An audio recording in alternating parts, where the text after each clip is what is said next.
ګلپیدا هغه 45 کلنه میرمنه ده چې د نري رنځ د سختې بڼې په رنځ اخته ده او د مال په کندهار کې د بې پولو ډاکټرانو اړوند د نري رنځ د ناروغانو د درملنې په ځانګړي مرکز کې تر درملنې لاندې ده.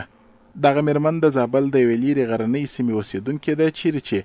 هیڅ روغتیایي مرکز وجود نه لري. دماغه 2 کاله ټي بي سوم، 18 میاشتې مې دوا وخوړه، 2 میاشتې په 3 میاشتې په غزني کې بستر و،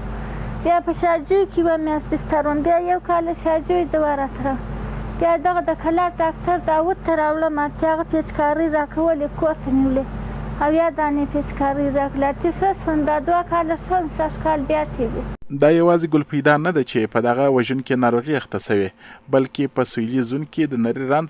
61 سلنه ناروغان ښځې دي. سویل کې د بې پولو ډاکټرانو د سازمان یو مسؤل ډاکټر ولي وایي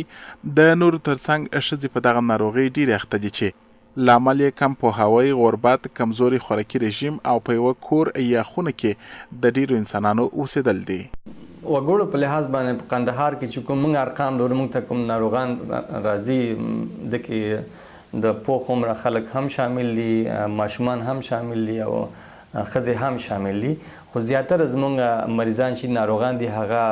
ښځینه طبقه ده، تقریبا 61% په سلو کې 61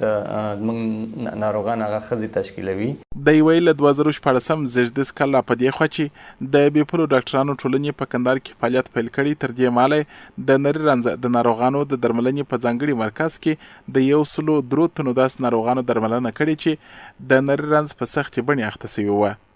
د بې پولو ډاکټرانو سازمان د کندهار ترڅنګ په هلمند، کابل، هرات، کندوز او خوست ولایتونو کې فعالیت کوي چې په کندهار کې ډېر تمرکز د نري رنځ پر مخنیوي دی.